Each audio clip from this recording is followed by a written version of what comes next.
అపోస్తలుడైన పౌలు కొలస్సీయులకు రాసిన పత్రిక మొదటి అధ్యాయం ఒకసారి 9వ వచనం అందుచేత ఈ సంగతి వినిన నాట నుండి నేనును మీ నిమిత్తము ప్రార్థన చేయటం మానక మీరు సంపూర్ణ జ్ఞానమును ఆత్మ సంబంధమైన వివేచన గలవారును ఆయన చిత్తమును పూర్ణముగా గ్రహించు వారునై ప్రతి సత్కార్యములో సఫలమగుచు దేవుని విషయమైన జ్ఞానమందు అభివృద్ధి పొందుచు అన్ని విషయాలలో ప్రభువును సంతోషపెట్టినట్లు ఆయనకు తగినట్టుగా నడుచుకొనవలెనని ఆనందముతో కూడిన పూర్ణమైన ఓర్పును దీర్ఘశాంతము కనపరిచినట్లు ఆయన మహిమా శక్తిని బట్టి సంపూర్ణ బలముతో బలపరచబడవలెననియు తేజోవాసులైన పరిశుద్ధుల స్వాక్షముల పాలువారవుటకు పాత్రులుగా చేసిన తండ్రికి మీరు కృతజ్ఞతాస్తుతులు చెల్లించుకోండి దేవునికి బ్రతిమాలుతున్నాను. హల్లెలూయా. 9వ వచనం నుంచి 12వ వచనం వరకు మనం చూసినట్లయితే అపోస్తలుడైన పౌలు కొలస్సీ సంఘం వరకు చేస్తున్న ప్రార్థనగా మనం నిన్నటి నుంచి ధ్యానిస్తున్నాం.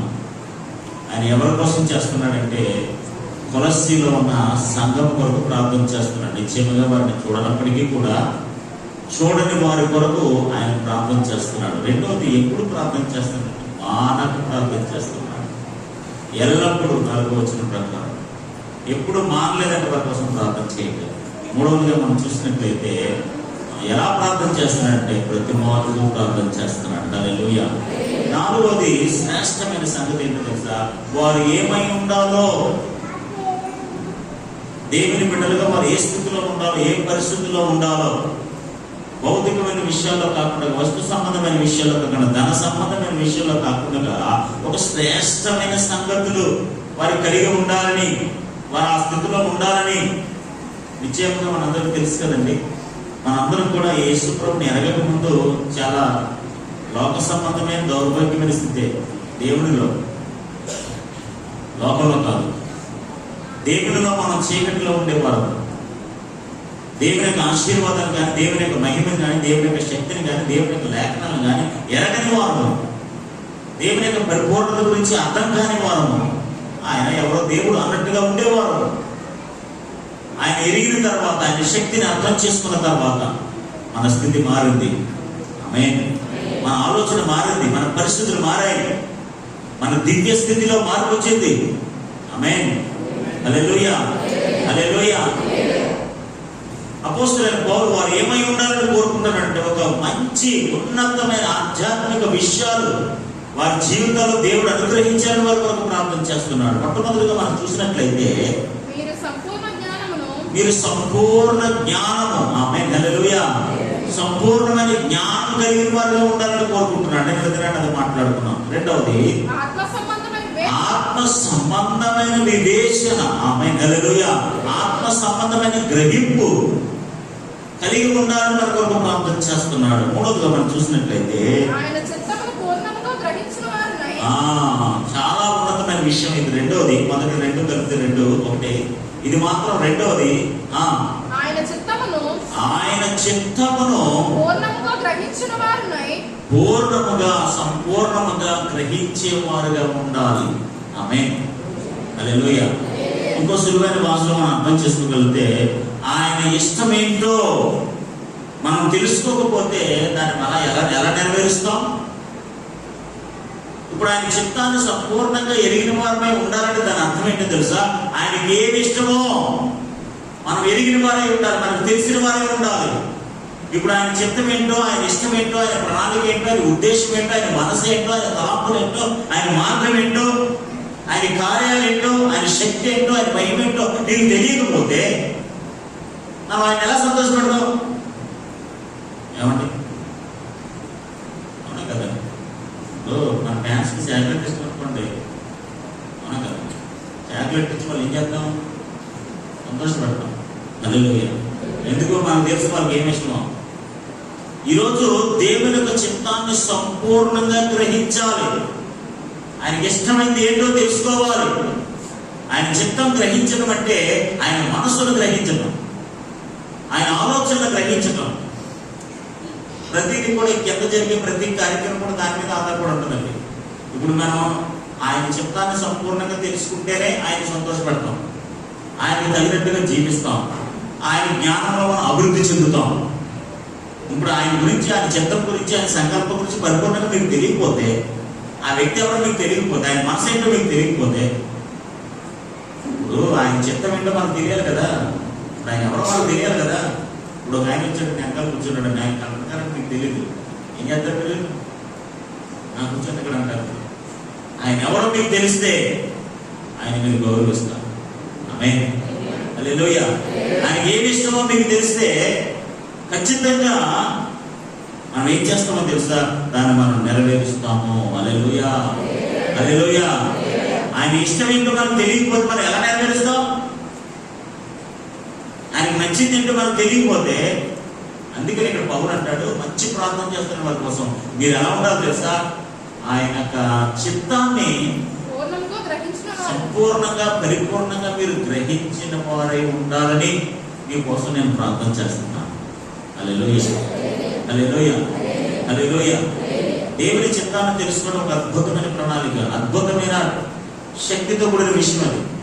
చాలా మందికి మన చిత్తాలు ఉంటాయి, మన ఇష్టాలు ఉంటాయి, మన కోరికలు ఉంటాయి, కానీ దేవుని చిత్తం ఏంటో తెలియదు. మన ఆనందం కోసం, మన సులాభం కోసం, మన మనసు తృప్తి కొరకు మనం ఏదైనా చేస్తాం, ఎలాగైనా చేస్తాం. కానీ దేవుని చిత్తము గ్రహించడం ఎలా? ఆయనకి ఇష్టమైనది ఏంటో మనం గ్రహించడం ఎలా? ఆమేన్. హల్లెలూయా. హల్లెలూయా. పౌలు భక్తుడు అదే ప్రార్థన చేస్తాడు, ఏదంటే మీరు పూర్ణమైన ఆయన చిత్తమును గ్రహించేవారై ఉండాలి. దేవునికి స్తోత్రం కలుగుగాక. హల్లెలూయా. హల్లెలూయా. ఆయన చిత్తమును పూర్ణముగా గ్రహించిన వారినై, ఆయన చిత్తాన్ని పరిపూర్ణంగా గ్రహించే వారిగా ఉండాలి. ఆయన చిత్తం ఏంటో మీకు తెలియాలి. తెలియాలంటే ఎలాగా? ఆయన గురించి తెలుసుకోవాలి. ఆమేన్. అంతేనండి. తెలియాలంటే ఎలాగండి? గ్రహించాలంటే ఎలాగా? గ్రహించాలంటే ఎలాగా? తెలుసుకోవడం అంటే ఎలాగా? ఆయన గురించి చదవాలి, ఆయన గురించి అర్థం చేసుకోవాలి, వాక్యాన్ని మనం గ్రహించాలి, ఆయన పరిపూర్ణంగా ఎరిగిన వారే ఉండాలి. ఏమంటే మనకు నచ్చడం కోసం మనం అన్ని తెలుసుకుంటాం లేదా? నీకు ఏ కాదు ఇష్టం? ఎందుకో నువ్వేం వాడతావు, నీకేం ఇష్టం? ఏమండి, దిక్మాల ఇష్టాలన్నీ తెలుసుకుంటాం కదా, పని పట్టలేక అంటారు కదా. దేవుని విషయంలో కూడా ఆయన పూర్ణమైన చిత్తాన్ని మనం గ్రహించాలి. హల్లెలూయా. నీకు ఇష్టమైంది ఏంటి ప్రభువా? How can I live? How can I know? నీ చిత్తాన్ని నేను ఎలా తెలుసుకోగలను?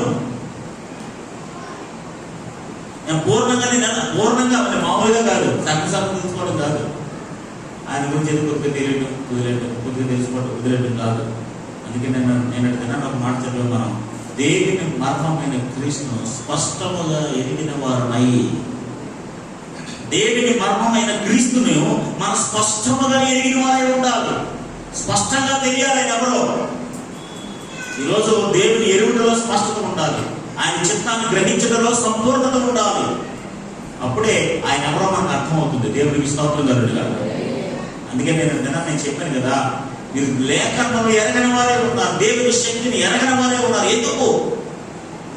ఎందుకు లేఖనాలు ఎరగని వారే ఉన్నారంటే, ఎందుకున్నారండి? ఆయన గురించి పరిపూర్ణంగా అర్థం కాక, ఆయన శక్తిని ఎరగకున్నారు, అపార్థం చేసుకుంటున్నారంటే ఆయన శక్తిని ఎప్పుడు అనుభవించక. దేవుడు బిడ్డలారా, ఈరోజు మనందరం కూడా ఆయన స్పష్టముగా ఎరిగిన వారిని ఉందము గాక.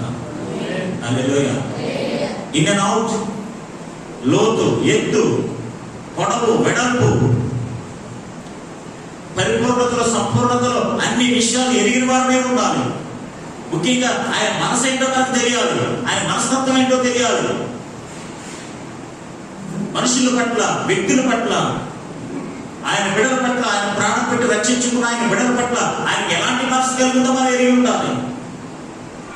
దేవుడు మన పట్ల కార్యాలు చేయకపోతే ఆయన మీద సొనుకుంటాం మనం. దేవుడు మనకి ఏమి ఇవ్వకపోతే ఆయన మనం నిద్ర వేస్తూ ఉంటాం. అది వాళ్ళకి ఇచ్చాం మాకు ఇవ్వలేదు, వాళ్ళకి ఇచ్చాం మాకు ఇవ్వలేదు, వాళ్ళకి చేసాం మాకు చేయలేదు అని యేసు ప్రభు మీద, దేవుడి మీద నిద్ర వేస్తూ ఉంటాం మనం.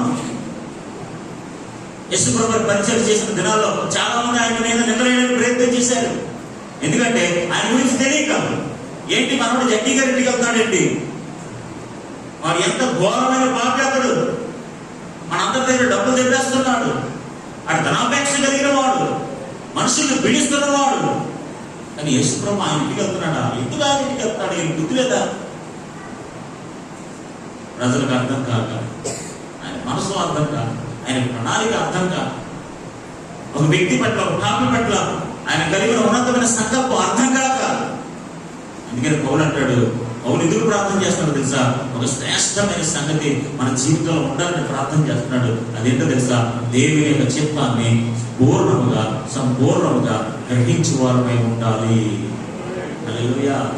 ఆయన గురించి పరిపూర్ణంగా తెలుసుకోవాలి, ఆయన గురించి స్పష్టంగా మనకు అర్థం కావాలి. అప్పుడే మనం ఏం చేస్తామంటే ఆయన ఎక్కువగా అర్థం చేసుకోవడానికి ప్రయత్నం చేస్తాం. దేవునికి స్తోత్రం కలుగును గాక.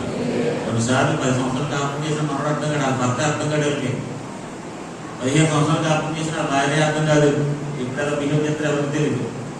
కొంతమంది ఏంటంటే గజనీలా ఉంటారు అనమాట, అప్పటికప్పుడు మారిపోతుంటారు. స్తోత్రం.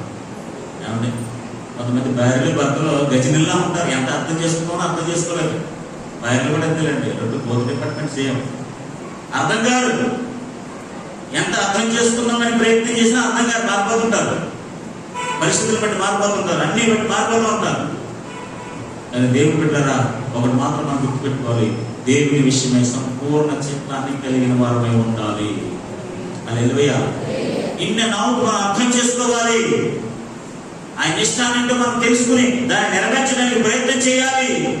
ఎందుకంటే ప్రతిదీ కూడా దాని మీద ఆధారపడుతుంది. మరి నువ్వు సంపూర్ణంగా ఆయన చిత్తాన్ని ఎరిగినట్లయితేనే ఆయనను సంతోషపెట్టగలవు, ఆయన జ్ఞానంలో అభివృద్ధి చెందగలవు, ఆయనకు తగినట్టుగా నువ్వు జీవించగలవు. క్రీస్తు యేసు కలిగిన ఈ మనసులో నీకు కలిగి ఉంటుంది. ఆయన చిత్తం పరిపూర్ణంగా తెలియకపోతే, ఆయన గురించి పరిపూర్ణంగా తెలియకపోతే ఖచ్చితంగా మన జ్ఞానంలో అభివృద్ధి చెందలేము, ఆయన మనం సంతోషపెట్టలేము, ఏమీ కూడా ఆయన మహిమాత్రమే మనం చేయలేము. దేవుని స్తోత్రం కలుగును గాక. చూడండి, రోగులకు రాసిన పత్రిక 12వ అధ్యాయం 2వ వచనంలో,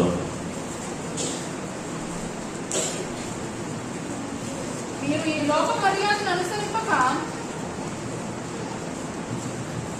రోగులకు రాసిన పత్రిక 12వ అధ్యాయం 2వ వచనం, మీరు ఈ లోక మర్యాదను అనుసరింపక ఉత్తమమును, మీరు ఈ లోక మర్యాదను అనుసరింపక, ఉత్తమమును అనుకూలమును, ఈ లోక మర్యాదను మీరు అనుసరించవద్దు.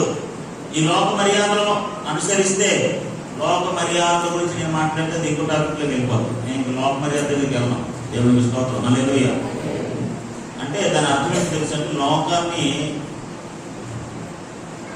ఈ లోక మర్యాదను అనుసరింపక అంటే లోకంలో కొన్ని మర్యాదలు ఉంటాయి, కానీ మనం చాలా మర్యాదలు చేస్తూ ఉంటాం. అలాంటి మర్యాదలు మనం అనుసరించకూడదు. దేవునికి స్తోత్రం కలుగును గాక. హల్లెలూయా. అది లోకం అండి, అది ఆచారం అండి, అది పద్ధతి అండి, అది విజ్ఞానం అండి, ఈ మొహం అండి, ఇలాంటి లోక మర్యాదలు అనుసరించకూడదు. అర్థమవుతుందా? నువ్వు ఒక దైవికమైన బిడ్డవి, ఒక దేవుని బిడ్డవి, ఆయన పరిపూర్ణంగా ఎదిగిన బిడ్డవి, ఆయన గురించి తెలిసిన బిడ్డవి. ఏదైనా చిన్న కార్యక్రమం వస్తే చాలా లోక మర్యాదల ప్రకారం పోతుంటాం. అప్పుడు దైవం చేసిన ప్రార్థన ఏమైపోతుందో తెలియదు, భక్తి ఏమైపోతుందో తెలియదు, ఏం చేస్తామో తెలియదు. ఇక్కడ మాత్రం హల్లెలూయా గ్లోరీ అంటావు, అక్కడికి వెళ్ళిన తర్వాత ఇంకోటి చేస్తావు. ఇక్కడికి వెళ్ళిన తర్వాత యేసుప్రభు మర్యాద అంటావు, అక్కడికి వెళ్ళిన తర్వాత లోక మర్యాద అంటావు. అలా ఉండకూడదు. లోక మర్యాదను అనుసరింపక. ఆమేన్. హల్లెలూయా. హల్లెలూయా. లోక మర్యాదను అనుసరింపకూడదు. మీ భక్తి ఎప్పుడు తెలుస్తుంది? అప్పుడే తెలుస్తుంది. మీ ప్రార్థన జీవితం, మీ ఏడుపులు, మీ కన్నీళ్ళు మాకు అప్పుడే అర్థమవుతాయి. నేను ఏమర్థం, కానీ ఏమంటాను, మీ ఉద్దేశానికి, మీ చిత్తానికి వదిలేస్తానంటే, మీరు చేసిన దాన్ని బట్టి ప్రతిఫలం ఉంటుందమ్మా. అది మాత్రం మీరు ఎప్పుడు మర్చిపోకండి. లోకమేసం వేసేసాను కదా, ఏం పర్లేదు, నన్ను ఏం అనలేదు పాస్టర్ అంటున్నాడు. దాంట్లో దేవుడు ఇద్దరు ప్రతిఫలం నేను ఎందుకు ఇస్తాను? నేను మనసులో వాళ్ళు పెట్టుకుంటాను అంతే. సహోదరి చూసావు కదా నాయన ఏం చేసిందో అని అనుకుంటాను అంతే మనసులో. అంతే దేవుడు ఏమి ఇవ్వాలో ఇచ్చేస్తాడు. దేవుడికి స్తోత్రం. హల్లెలూయా. ఏది చేసినా ప్రభు మహిమార్థం చేయండి. ఆమేన్. హల్లెలూయా. దేవుని కనపరచండి. లోక మర్యాదను అనుసరింపకండి. లోక మర్యాదను అనుసరింపక ఉత్తమమైనది అనుకూలమును సంపూర్ణమైన దేవుని చిత్తమేదో. ఆమేన్. హల్లెలూయా. హల్లెలూయా. అనుకూలమైనది, ఉత్తమమైనది, సంపూర్ణమైన దేవుని చిత్తమేదో, సంపూర్ణమైన దేవుని చిత్తమేదో పరీక్షించి తెలుసుకున్నట్లు. ఆమేన్. హల్లెలూయా. ఏంటంటే సంపూర్ణమైన సంపూర్ణమై ఉన్న దేవుని చిత్తమేదో. లోక మర్యాదను అనుసరించేది కాదు, సంపూర్ణమైన ఆయన చిత్తమేదో దేవుని చిత్తమేదో పరీక్షించి దేవుని చిత్తమేదో పరీక్షించాలి. ఆమేన్. దేవుని చిత్తమేదో మనం పరీక్షించాలి. మన దేవుని చిత్తమేదో, సంపూర్ణమైన దేవుని చిత్తమేదో పరీక్షించకుండా నువ్వు లోక మర్యాదను ఎలా అనుసరిస్తావు? అంటే దేవుని యొక్క సంపూర్ణ చిత్తం నీకు తెలియక, నీకు అర్థం కాక, ఆయనకి ఇష్టమైంది ఏంటో తెలియక, ఆయన మహింపలు ఎలా మహింపొందుతాడో నీకు తెలియక లోక మర్యాదను అనుసరిస్తాం మనం. హల్లెలూయా. హల్లెలూయా. హల్లెలూయా. హల్లెలూయా. ఎవరైనా సరేనండి, నో పార్షియాలిటీ. తెలుసా మీకు? దేవుడి దృష్టిలో పార్షియాలిటీలు ఏముండవు. పార్షియాలిటీలు ఏముండవు. ఎవరు లోక మర్యాదను అనుసరించినా ఆయన ఏం ఊరుకోడు. దేవుడికి స్తోత్రం కలుగుడుగా. మీరు దేవుని శక్తిని ఎరిగిన వారు ఉంటే దేవుని మహింపరచండి. దేవుని సంపూర్ణ చిత్తాన్ని ఎరిగిన వారే. చూడండి, దేవుని యొక్క సంపూర్ణమై ఉన్న దేవుని చిత్తం ఏదో పరీక్షించి తెలుసుకున్నట్లు మీ మనసు మారాలి. ఆమేన్. హల్లెలూయా. లోక మర్యాదను అనుసరించడమే కాదు, మీ మనసు మారాలి. సంపూర్ణమైన దేవుని చిత్తం మీద పరీక్షించి తెలుసుకున్నట్లు నువ్వు మనసు మార్చబట్టుకోవాలి. నీ మనసు మార్చుకోవాలి. నీ మనసు మారలేదు కదా, ఇంకా ఏదో చేస్తారంటావు. లోక సంబంధమైన మర్యాదను ఆచరిస్తారంటావు. ఇంకా లోక సంబంధమైన పద్ధతులు, విధి విధానాలని దాని వెంబడమైన ప్రయాణం చేస్తారంటావు. మీరు ప్రత్యేకించబడిన వారిని ఎరిగి ఉండాలి. హల్లెలూయా. ఎవరు ఏం చెప్పినా లోక మర్యాదను అనుసరించకూడదు, అవతల అని చెప్పాలి. నీకు అంత ధైర్యం లేదు. లేకపోతే నీ ఫంక్షన్కి డబ్బులు ఎట్టదని భయమేమో నీకు. హల్లెలూయా. నీ ఫంక్షన్ రాదనో, డబ్బులు ఎట్టదనో, నీ బెనిఫిట్స్ పోతాయో, ఆ రకం భయమేమో నీ భయం. అందుకనే అలా చేయాలమ్మా, అలా చేయాలి, నచ్చేసేయండి. అప్పుడు గట్టి పడేక హల్లెలూయా. హల్లెలూయా. హల్లెలూయా. కొంతమంది మనోళ్ళు ఎంకరేజ్ చేస్తుంటారు, బైబిల్ ఎంకరేజ్ చేస్తారు. విషయం మనోళ్ళు ఎంకరేజ్ చేస్తుంటారు. అప్పుడు దేవుని బిడ్డలారా, ముందు మారు, సంపూర్ణ మారు మనసు పొందితే అప్పుడు ఆయన సంపూర్ణ చిత్తం ఏంటో మనకు తెలుస్తుంది. నువ్వు మార్పుడానికి సంపూర్ణ చిత్తం మనకి ఎలా తెలుస్తుంది? నువ్వు మారితే ఆయన ఎవరో తెలుస్తుంది. మనం మారు మనసు పొందితే ఆయన తెలుస్తుంది. ఆయన ఎవరో మనకు తెలుస్తుంది. నువ్వు మారలేకుండా ఆయన ఎలా తెలుస్తుంది? ఆయన ఎలా అర్థమవుతాడు మనకి?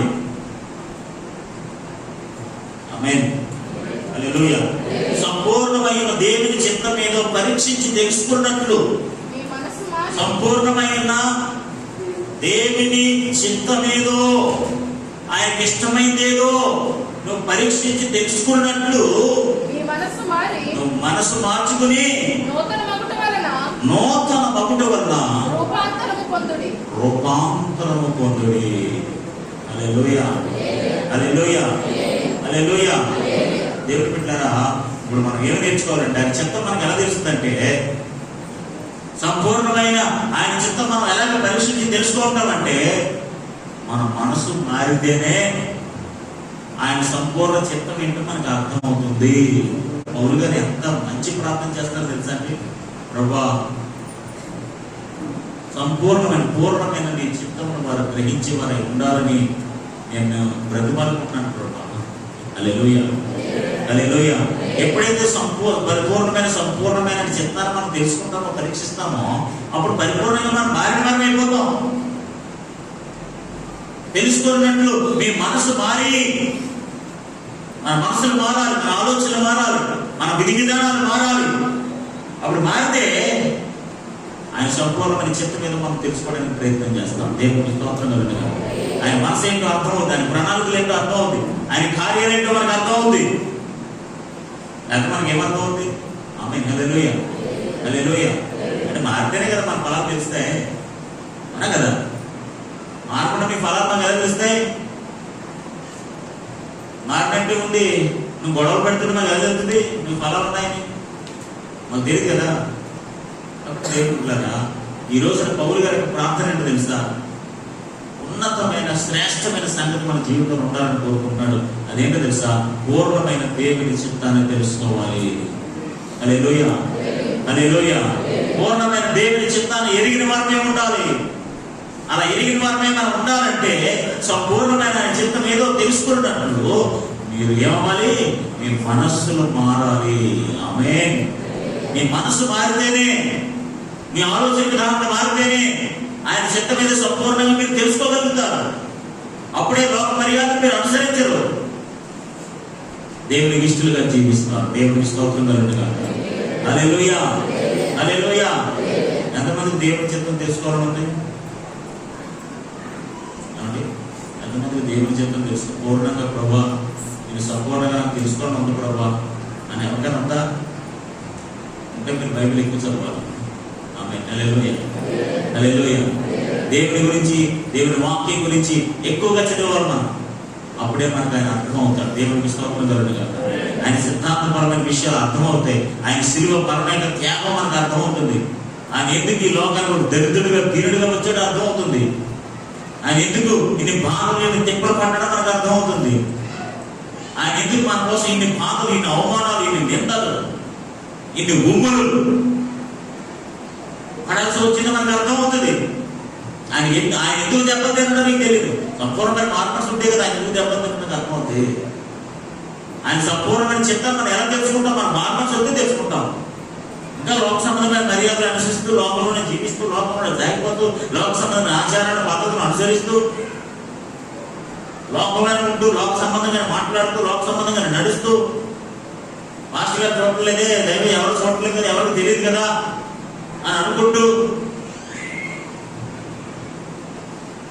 లోక సంబంధ మర్యాదను అనుసరిస్తే ఇంకా ఆయన శిలువ త్యాగం ఏమర్థమవుతుంది? ఆయన పొందిన దెబ్బల ద్వారా నీకు స్వస్థత కలుగుతుంది. హల్లెలూయా. ఆయన గాయం నీకు తెలియదు, ఆయన పొందిన దెబ్బలు నీకు తెలియదు కదా. ఆయన పొందిన దెబ్బలు నీకు తెలిస్తే స్వస్థత ఎలా వరకు తెలుస్తుంది. ఆయన పొందిన దెబ్బలు మర్చిపోయావు, నీకు అర్థం కాలేదు. అందుకని స్వస్థత కోసం లోక సంబంధమైన పద్ధతులు మనం అనుసరిస్తూ ఉంటాం. దేవునికి స్తోత్రం కలుగుతుంది. హల్లెలూయా, హల్లెలూయా. మొదటి యోహాను పత్రిక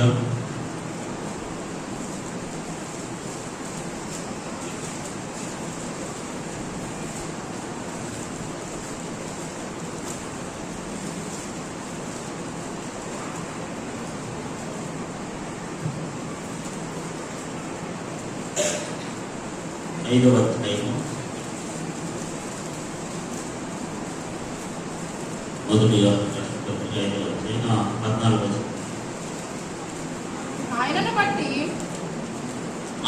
బట్టి మనకు కలిగిన ధైర్యం ఏదనగా, ఆయన బట్టి మనకు కలిగిన ధైర్యం ఏదనగా, ఆయన చిత్తానుసారముగా, ఆయన బట్టి మనకు కలిగిన ధైర్యం ఏదనగా, ఆయన బట్టి నీకు కలిగిన ధైర్యం ఏంటో తెలుసా? ఆయన చిత్తానుసారముగా, ఆయన చిత్తానుసారముగా మనం ఏది అడిగినను, మనం ఏది అడిగినను ఆయన మన మనవి ఆలకించినదే. ఆయన మన మనవి ఆలోచించినదే. సింపుల్ గా మనం చెప్పాలి. దాని అర్థం ఏంటో తెలుసండి? మనకున్న ధైర్యం ఏంటో తెలుసా? ఆయన చిత్తానుసారం వేదికనే ఆయన ఇస్తాడు. ఆమేన్, హల్లెలూయా. ఆయన బట్టి మనము కలిగి ఉన్న ధైర్యం ఏంటంటే మీరు ఆయన అంటే అంత ధైర్యం ఆయన చిత్తానుసారముగా. ఆమేన్, హల్లెలూయా. ఆయన చిత్తానుసారంగా మనం ఏది అడిగినను, whatever you ask according to his will and purpose, ఆయన చిత్తానుసారంగా నువ్వు ఏది అడిగినా, ఇప్పుడు నువ్వు ఏది అడిగినా సరే ఎలా ఉండాలి? నీ చిత్తానుసారంగా ఉండకూడదు, నీ ఆలోచన తగినట్టుగా ఉండకూడదు. ఆమేన్. నీ చిత్తం ఏంటో ప్రభు, నీ ఇష్టం ఏంటి ప్రభు అని అడగాలి. దేవునికి స్తోత్రం కలుగును గాక. ఆలయాన్ని నీ ఇష్టం ఏంటని అడగకూడదు, దేవుని అడగాలి. ప్రభు నీ చిత్తం ఏంటి? Amen. Hallelujah. What is your will, what you like. ఆయన ఇష్ట ప్రకారంగా, ఆయన చిత్త ప్రకారం నువ్వు ఏదైనా అడుగు, ధైర్యంతో అడుగు. ఆయన బట్టి నీకున్న ధైర్యం కనుక ఆయన చిత్తానుసారంగా మీరు ఏది అడిగినా సరే ఆయన ఏం చేస్తారట? ఆయన మన మనవి, ఆలకించును. మన ప్రార్థన, మన విజ్ఞాపన, మన అవసరాలు అన్నీ కూడా ఆయన ఆలకిస్తాడు, వింటాడు, మనకు జవాబిస్తాడు. ఆమేన్. హల్లెలూయా, హల్లెలూయా, హల్లెలూయా. సంపూర్ణమైన మారు మనసు కలిగి లోక సంబంధమైన మర్యాదను అనుసరించగా మనం ఆయన సంపూర్ణ చిత్తమును ఎరిగిన వారమై, పరీక్షించిన వారమై ఉండాలి. ఆమేన్. హల్లెలూయా. రెండవదిగా ఆయన చిత్తానుసారంగా మనం అడగాలి. ఆమేన్. హల్లెలూయా. ఎవరు చిత్తానుసారంగా అడగాలి? ఆయన చిత్తానుసారంగా అడగాలంటే నువ్వు ఆయన చెప్పినట్టు తెలుసుకోవాలి మరి. ఆయన చిత్తానుసారంగా నువ్వు అడగాలంటే ఆయన చిత్తమైందో నీకు తెలియదు కదా. ఆయనకి ఇష్టానుసారంగా నువ్వు జీవించాలంటే ఆయనకి ఇష్టమైంది ఏంటో నీకు తెలియాలి. మనం ఏం చేస్తామంటే ఆయన చిత్తం కాదు, మన చిత్తం నెరవేరాడు. ఫస్ట్ కొంతమందికి పట్టుదల ఉంటుందండి, మామూలు పట్టుదల ఉండదు. ఆయన చిత్తంతో పర్లేదు. ఆమేన్. హల్లెలూయా, హల్లెలూయా. జనరల్గా మనకి కూడా కొన్ని ఆశలు కోరుకుని ఉంటాయి. మీకు కాదని చెప్పాలండి. నా లైఫ్ బట్టి నాకు ఒక ఆశ కోరుకుంటాను కదా. ఇప్పుడు ఆయన చెప్పలేదు నాకు తెలియదు. ఫస్ట్లో నేనేమనుకున్నానంటే ఒక ఉద్యోగం సంపాదించుకుని శుభ్రంగా ఇన్సెట్ చేసుకుని పొద్దున డ్యూటీకి వెళ్తే సాయంత్రం 4 గంటలకు వచ్చేసి నేను అఫీషియల్గా డిగ్నిటీగా ఉండాలి. ఈ వాటర్ మనకి ఎందుకు, ఈ డ్రమ్ మనకి ఎందుకు, అఫీషియల్గా పట్టుకున్నట్లయితే మా బాబు నా చేత ఈ లైట్ బాధ మనకి ఎందుకు, ఈ డ్రమ్ బాధ మనకి ఎందుకు, ఈ పాటలు ఈ తెప్పలు మనకి ఎందుకు, ఎంతమంది విశ్వాసం ఈ బాధలు నాకు ఎందుకు, మా ఊరు పడుతున్న పాటలు నాకు పడకూడదు, నాకు వద్దు. మనం బాగా చదువుకోవాలి. మా నాన్నగారు అప్పుడప్పుడు నీకున్న చదువుకి, నీకున్న తెలివితేటలు ఖచ్చితంగా గవర్నమెంట్ జాబ్ పడుకోరు అనుకుంటాను. మన చిత్తాలు వేరే ఉంటాయి. మనం అఫీషియల్గా ఉండాలి, డిగ్నిఫైడ్గా ఉండాలి, టైంకి వచ్చేది టైంకి తినేది అని ఉంటుంది మనకి. కానీ ఆయన చిత్తం ఉండదు చూసారా, ఆయన చిత్తమే నెరవేరుతుంది. హల్లెలూయా, హల్లెలూయా, హల్లెలూయా. మన వివాహాల్లో కానండి, లేకపోతే మన జీవితం మీద కదండి, మన చిత్తం ఏమీ నెరవేరుదండి. మా అమ్మ బీఎస్సీ పీడికి సంబంధించి ఎన్ని చూస్తున్నారు. ఏ పరంలో దేవుని చిత్తంలో ఎవరుంటే అలా వస్తారు. దేవుడికి స్తోత్రం కలుగునుగా. హల్లెలూయా, హల్లెలూయా. చదివితే ఏం పని ఉండదు. మా అమ్మ బీడీ కాలేజీలో పనిచేసాడు కదా, ఇంకా బీడీ కూడా అందరం తీసి మామిడికి ఉంటుంది, మామిడికి ఉంటుంది, మామిడికి ఇచ్చి వేసుకోవడం తప్ప పని అవ్వలేదు. మన చిత్తాలు అలా ఉంటాయి. మరి ఆయన చిత్తం తెలియకపోతే మన చిత్తాలు అలాగే ఉంటాయి. మనం ఏం చేయాలంటే ప్రభు నీ స్థితి వెంట మాకు బయలుపరచండి. హల్లెలూయా. నీ చిత్తం వెంట మాకు తెలియజేయండి. You want to know your will and your purpose upon our childrens. మా పిల్లల మీద, వారి భవిష్యత్తుల మీద, వారి వివాహాల మీద, లేకపోతే వారి ఉద్యోగాల మీద, వారి వ్యాపారం మీద. I want to know your will. నీ ఆలోచన ఏంటి, నీ ప్రణాళిక ఏంటి, నాకు బయలుపరచండి ప్రభా, నాకు తెలియచేయండి ప్రభా. ప్రార్థన చేస్తే డెఫినెట్లీ ఆయన చిత్త ప్రకారంగా మనం నడిపిస్తాడు. హల్లెలూయా. ఆయన చిత్తానుసారంగా నువ్వు ఏదైనా సరే ఖచ్చితంగా దేవుడు నీకు ఇస్తాడు. దేవుడికి స్తోత్రం కలుగునుగా. పౌలు యొక్క ప్రార్థన ఏంటి తెలుసా? కొలొస్సీ సంఘము పరిపూర్ణంగా దేవుని చిత్తాన్ని ఎరిగిన వారై ఉండాలి. ఆమేన్. హల్లెలూయా. సంపూర్ణంగా దేవుని చిత్తాన్ని ఎరిగే సంఘ బిడ్డలుగా, ఆధ్యాత్మిక బిడ్డలుగా వారు ఉండాలని వారి కోసం ప్రార్థన చేస్తారని బతిమాలుతున్నాడు. మనకు డబ్బులు ఉండాలి, ఆస్తులు ఉండాలి, భౌతికమైన ఆస్తులు ఉండాలి, సంపదలు ఉండాలి, ధనవంతులుగా ఉండాలి, ఉన్నతమైన వారిగా ఉండాలి, గొప్పగా ఉండాలని కోరుకోవట్లేదు. ప్రభు నీ చిత్తాన్ని గ్రహించే బిడ్డలుగా ఉండే చాలు. పరిపూర్ణమైన, సంపూర్ణమైన నీ చిత్తం మీద తెలుసుకుని బ్రతికితే చాలు. వాళ్ళు డబ్బులు ఎందుకు నాయనా, ఆస్తి ఐశ్వర్యం ఎందుకు నాయనా, ధనధాన్యాలు ఎందుకు ప్రభా, బంగారం ఎందుకు ప్రభా, ఇవన్నీ ఎందుకు నాయనా? నీ చిత్తాన్ని, దేవుని మర్మమైన క్రీస్తుని స్పష్టంగా ఎరిగిన వారే, నీ చిత్తాన్ని సంపూర్ణంగా ఎరిగిన వారే ఉండే చాలు కదా. బుద్ధి, జ్ఞానము, సర్వ సంపదలు నీలోనే గుప్తమై ఉన్నాయి కదా. అన్ని ఆయనలో గొప్పమై ఉన్న ఆయన ఎరిగి ఉండుట, ఆయన చిత్తాన్ని ఎరిగి ఉండుట ఎంత గొప్ప ఆశీర్వాదము. దేవునికి స్తోత్రం కలుగును. హల్లెలూయా. ఆయన గురించి మనకి తెలుసుకోకుండా ఆ డబ్బులు ఎలా సంపాదించాలి, దీన్ని ఎలా సంపాదించాలి, దీన్ని ఎలా చేయాలి, దీన్ని ఎలా చేయాలి, దీన్ని ఎలా చేయాలని పొరపాటు చేసుకుంటూ లోపల తిరుగుతున్నాం. దేవునికి స్తోత్రం. హల్లెలూయా. నేను పక్కన పెట్టండి, దేవుని చిత్తానికి అప్పగించాను. పరిపూర్ణంగా ఆయన తెలుసుకోండి, ఆయన మనసు తెలుసుకోండి, ఆయన ఆలోచన తెలుసుకోండి. ఆయన ఈ పట్ల ఏ ప్రణాళిక కలిగి ఉన్నాడో, అందరి పట్ల ఆయన ప్రణాళిక కలిగి ఉంటాను. ఆ పట్ల ఒక ప్రణాళిక ఉంటుంది, మీ పట్ల ఒక ప్రణాళిక ఉంటుంది, మీ బిడ్డ పట్ల ఒక ప్రణాళిక ఉంటుంది, అందరి పట్ల ఒక్కొక్క ప్రణాళిక ఉంటుంది. ఆ ప్రణాళిక ఏంటో మీరు తెలుసుకోండి. అది తెలుసుకుని అది మీరు ప్రార్థన చేస్తే, అది మీరు ఇంప్లిమెంట్ చేస్తే ఖచ్చితంగా అది వారి జీవితంలో నెరవేరుతుంది.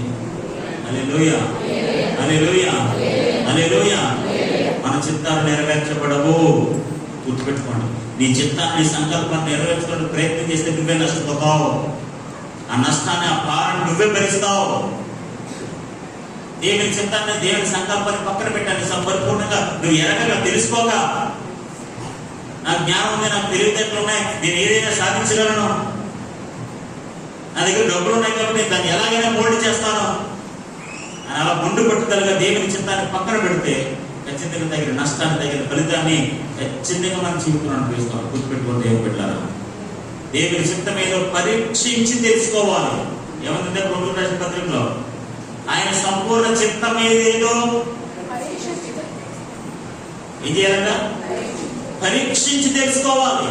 పరీక్షించడం అంటే టెస్ట్ చేయాలి, పరీక్షించి తెలుసుకోవాలి. నీ జీవితం పట్ల, నీ పరిచయం పట్ల ఏంటి ప్రభు మా విల్ నువ్వు అడిగితే ఖచ్చితంగా దేవుడు నిన్ను దర్శనమిచ్చి వాడుకుంటాడు.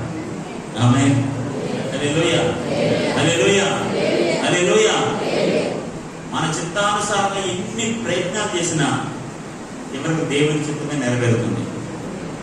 యోనా ఎక్కడికి పంపాలో దేవుడి చిత్తం ఉంటే అక్కడికే పంపుతాడు. ఆయన వెళ్ళిన చోట పంపడం. హల్లెలూయా, హల్లెలూయా. ఆయన నిన్నమే పంపాలనుకున్నాడు అంతే. నువ్వు తెలుసు దర్శిస్తావు, వెళ్ళు. నేను దర్శించడానికి మన నిలవేకి ఎక్కడ తీసి, ఎలా తీసుకురావాలో, ఎప్పుడు తీసుకురావాలో, ఎలా బుద్ధి చెప్పాలో ఆయన చెప్పి తీసుకొస్తాడు. ఆమేన్. హల్లెలూయా, హల్లెలూయా. మన చిత్తాలు నెరవేర్చబడవు, మన ప్రణాళికలు నెరవేర్చబడవు. మనం ఏం చేయాలంటే దేవుని చిత్తం మీద సంపూర్ణంగా గ్రహించాలి. ఆమేన్.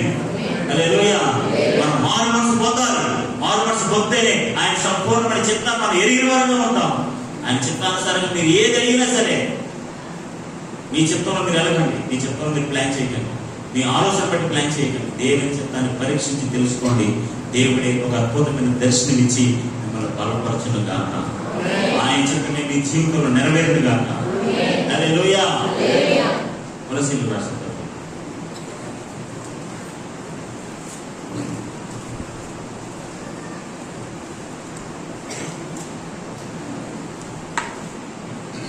మరొకసారి ఆయన చిత్తమును పూర్ణముగా గ్రహించిన వారినై ప్రతి సత్కార్యంలో సఫలమగుచు దేవుని విషయమైన జ్ఞానమందు అభివృద్ధి పొందుచు, దేవుని విషయమైన జ్ఞానమందు అభివృద్ధి పొందుచు.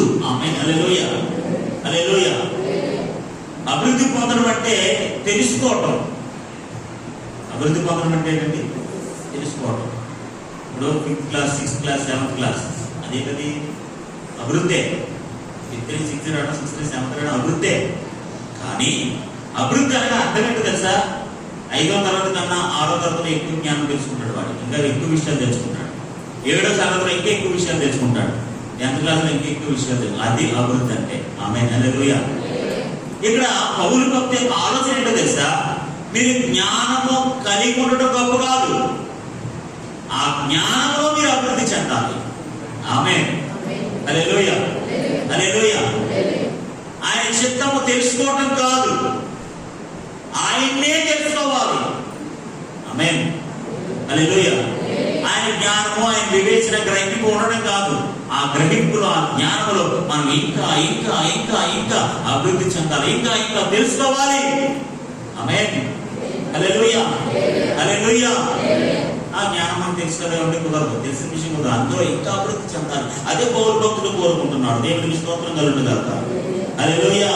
దేవుని సంకల్పం ఏదో తెలుసుకోవడం మాత్రమే కాదు, మనం దేవుడిని తెలుసుకోవాలి. దేవునికి స్తోత్రం కలుగును గాక. హల్లెలూయా, హల్లెలూయా. చూడండి, ఫిలిప్పీయులకు రాసిన పత్రిక 3వ అధ్యాయం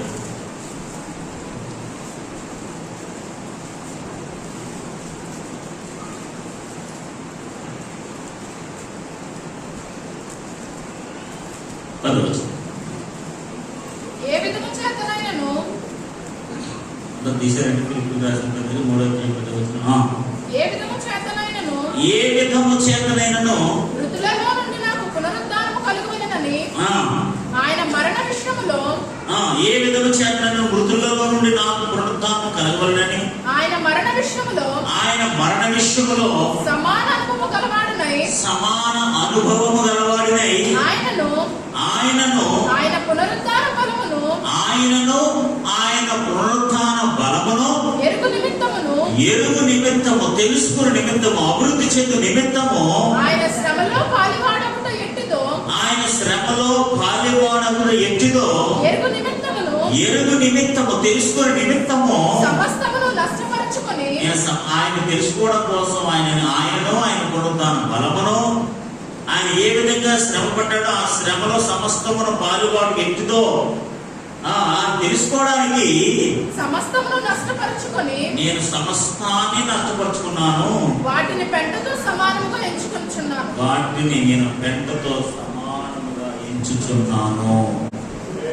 హల్లెలూయా. అర్థమైందండి? ఈ మాట మీకు అర్థమైందండి? పౌలు ఏమంటాడంటే ఆయన తెలుసుకోవడం కోసం జ్ఞానం కలిగి ఉండడం కదా, ఆ జ్ఞానంలో అభివృద్ధి చెందాలని చెప్తున్నాను నేను. జ్ఞానం కలిగి ఉండడం కదా, ఆ జ్ఞానంలో అభివృద్ధి చెందాలి. ఆయన గురించి మరింతగా తెలుసుకోవాలి. ఆయనను ఆయన పునరుద్ధాన బలమును ఎరుగు నిమిత్తము తెలుసుకోవడానికి నేను సమస్తమును ఏం చేశానండి? తెలుసుకోవడానికి సమస్తమును నేను నష్టపరుచుకున్నాను. ఆమేన్, హల్లెలూయా. సమస్తం నష్టపరుచుకున్నాడట. ఆయన లైఫ్ ని, ఆయన ఇండివిజువల్ డిజైర్స్ ని, ఆయన వ్యక్తిగత, అంటే ప్రతి మానవుడు వ్యక్తిగత ఆశలు కోరుకుని ఉంటారు. చెప్పండి చెప్పండి చెప్పండి. వ్యక్తిగతమైన ఆశలు కోరుకులు ఉంటాయా? నాకు ఉంటాయా? నాకు చీరిపోయి వేసుకోవాలని ఉంటుంది మరి నాకుని ఉండదా? ఏమంటే నాకు చీరిపోయి జీడిపంట వేసుకోవాలని ఉంటుంది. నేను యాంకిల్ అంత ప్యాంట్ అంటారు కదా, యాంకిల్ అంత వేసుకోవాలని ఉంటుంది. నాకు యాంకిల్ అంత యాంకిల్ పిస్తుంది. ఎక్కడ సెట్ అవుద్ది? ఎక్కడ సెట్ అవుద్ది? ఆశలో కోరికలు చంపేసుకోవాలి. దేవుడు విశ్వాసం కలుగును గాక. హల్లెలూయా, హల్లెలూయా. అపోస్తలుడైన పౌలు అంటాడు, ఆయనను ఆయన పునరుద్ధాన బలమును ఎరుగు నిమిత్తము నేను సమస్తమును నష్టముగా మార్చేసుకున్నాను. అదంతా పెంటతో సమానంగా మార్చేశాను. ఏమంటే పౌలు గారికి మనలో వ్యక్తిగతమైన కోరికలు ఉండవా? చెప్పండి. ఆయన వివాహం చేసుకోవాలి, భార్యకి కలిగి ఉండాలి, పిల్లలు కన్నారు, నాకు కుటుంబం ఉండాలి, వాళ్ళకంటే ఒక ఇల్లు కట్టాలి, వాళ్ళకంటే ఒక భవిష్యత్తు ఉండాలి, వాళ్ళకి పెళ్లి చేయాలి, వాళ్ళు పెట్టుకుంటే నా వంశం నిలబడాలి, నా పేరు నిలబడాలి. ఆయన పౌలు గారు ఉండదు అలాంటి ఆశ. చెప్పండి. ఆయన కూడా ఒక మంచి ఇల్లు కట్టుకుని డేరాలు పడుకోవడం ఎందుకు? ఆ డేరాలో పడుకోవడం ఎందుకు? ఆ పాటలు ఎందుకు? ఆ సముద్రంలో పడి తిరగడం ఎందుకు? ఆయనకున్న జ్ఞానాన్ని బట్టి, గమాలీయేలు పాదాల దగ్గర చదివిన అద్భుతమైన ఆ జ్ఞానాన్ని బట్టి, ఆ తెలివితేటలను బట్టి ఒక ఉన్నతమైన పొజిషన్ లో ఉండి ఒక చక్కటి గృహాన్ని కట్టుకుని, చక్కటి సుఖవంతమైన విలాసమైన ఒక భవనాన్ని నిర్మించుకుని చక్కగా కుటుంబంతో ఫ్యామిలీతో ఎంజాయ్ చేయలేడా? ఆయనను ఆయన పునరుద్ధాన బలమును ఎరుగు నిమిత్తము నేను సమస్తమును నష్టముగా ఎంచుకున్నాను. హల్లెలూయా, హల్లెలూయా. అంటే దేవుని మందిరానికి వస్తుంటేనండి మనకి ఆయన గురించి తెలుస్తూ ఉంటుందండి. ఆయన మందిరానికి వస్తుంటే ఆయన గురించి తెలుస్తుంది. ఎందుకంటే ఇక్కడ వాక్యం బోధిస్తాం కదా, వాక్యం చెప్తాం కదా, వాక్యం చెప్తున్నప్పుడు, వాక్యం వింటున్నప్పుడు, వాక్యాన్ని గ్రహిస్తున్నప్పుడు ఆయన గురించి మీకు తెలుస్తుంది. ఆయన గురించి మీరు ఎరిగిన వారు ఆయన అభివృద్ధి చెందుతారు. నువ్వు ఎక్కడైతే మీకు తెలుసుకోవడం జరుగుతుందో అది ఆమె వదిలేస్తాను. ఇప్పుడు ఆ రోజు మీరు పని చెప్తే 500 వస్తాయి, డ్యూటీకి వెళ్తే 1000 రూపాయలు వస్తాయి. ఆ ఆటో వేసుకుని వెళ్తే వ్యాన్ వేసుకుని వెళ్తే 1000 రూపాయలు వస్తాయి. అది నష్టపోకూడదు, ఇది నష్టపోయిన పర్లేదు. ఆయన గురించి తెలుసుకునే సమయము, ఆయన గురించి ఎదిగే సమయము పోయినా పర్లేదు, దానివల్ల మాత్రం నష్టపోకూడదు మనం. హల్లెలూయా, హల్లెలూయా. నువ్వు ఫంక్షన్కి వెళ్ళకపోతే బంధువులు నీ ఫంక్షన్ రాదు, ఆ నచ్చకుండా నీకు ఇష్టం లేదు, అది నీకు ఏదో అంటారు, వాళ్ళకి ఏదో అంటారు, అదొక పెద్ద ప్రాసెస్. హల్లెలూయా, హల్లెలూయా. ఆదివారం ఎవరైనా నన్ను ఫంక్షన్ రమ్మంటే నేను వెళ్తాను చెప్పండి, చెప్పండి, నేను వెళ్తానండి, వెళ్తానా? ఆదివారం నాడు ఫంక్షన్ రమ్మంటే నేను వెళ్తానా? మీరు వెళ్ళిపోతారు కదా. పౌడర్ రాసుకుని వీరిలో ఉన్న సకల పక్షాలన్నీ పెట్టి తీసి ఏదో చూసుకుని ఏదో చేసుకుని వెళ్తున్నామండి అంటే ఎంత చేయడం వల్ల రాదు మళ్ళీ నా దగ్గరికే. ఆదివారం చర్చ అయిపోయి ఫంక్షన్కి వెళ్ళడం తప్పంటే మళ్ళీ నా దగ్గర వచ్చి మళ్ళీ ప్రార్థన, మళ్ళీ మాకు సందా పోకూడదు, ప్రార్థన పోకూడదు, ఫంక్షన్ పోకూడదు, ఏది పోకూడదు, అన్నీ జరిగిపోవాలి. ఎక్కడ వచ్చి తెలియదు, మరి ఏ పిహెచ్ చదివారు, ఏ యూనివర్సిటీలో చదివారు నాకు తెలియదు, కానీ నీకున్న తెలియదేటలకి చెల్లిపోతారు. దేవుడికి స్తోత్రము. హల్లెలూయా. ఎంత తెలియదంటే ఏది నష్టపోరు, వాళ్ళు నష్టపోరు. పనిచేసే కదా ఆ బ్రతకలు వచ్చేద్దండి, మందిరంకి వచ్చే కదా ఆ బ్రతకలు వచ్చేద్దండి. దేవుని తెలుసుకున్న సబ్జెక్ట్ చూశారు, అది దేవుడికి స్తోత్రం కలుగుగా. ఆయన పునరుత్థాన బలమును ఎరుగు నిమిత్తము నేను సమస్తాన్ని నష్టపరిచేసుకున్నాను. నన్ను నేను నష్టపరుచుకున్నాను, నా కోరికలు నేను నష్టపరుచుకున్నాను, నా భవిష్యత్తు నేను నష్టపరుచుకున్నాను. కేవలం ఆయన పునరుత్థాన బలము ఎరగాలి, నాకు తెలియాలి. ఆయన తెలుసుకోవడం కోసం నేను ఎంతైనా నష్టపోతాను. సమస్తమును పెంటగా ఇచ్చారు. పెంట ఏంటండి? సమస్త అన్నింటినీ కూడా ఎలా ఇచ్చాడట? పెంటతో సమానం. డబ్బులు కానీ, ఆస్తులు కానీ, ఐశ్వర్యాలు కానీ, బంగారాలు కానీ, వైద్యాలు కానీ అన్నీ కూడా పెంటతో సమానం. అంతే. దేవుడే ప్రాముఖ్యమైన వాడు. ఆమేన్. హల్లెలూయా, హల్లెలూయా. ఆయన చిత్తమే ఉన్నతమైనది. అందుకే నేను మళ్ళీ చెప్తున్నాను, దేవుని చిత్తాన్ని సంపూర్ణముగా ఎరిగిన వారిపై ముందుగా కాక. హల్లెలూయా. ఆయన జ్ఞానములో మనం అభివృద్ధి చెందాలి. ఆయన జ్ఞానంలో అభివృద్ధి చెందడం అంటే ఆయన గురించి పరిపూర్ణంగా తెలుసుకోవాలి. ఆయన పునరుత్థాన బలమును ఎరిగిన వారిపై సమస్తాన్ని నష్టపరచుకోవాలి, డబ్బులను నష్టపరచుకోవాలి.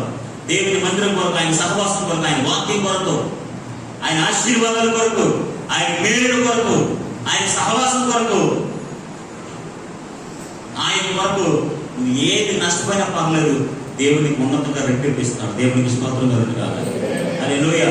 అది మీ బిడ్డలకు మీరు నేర్పించండి.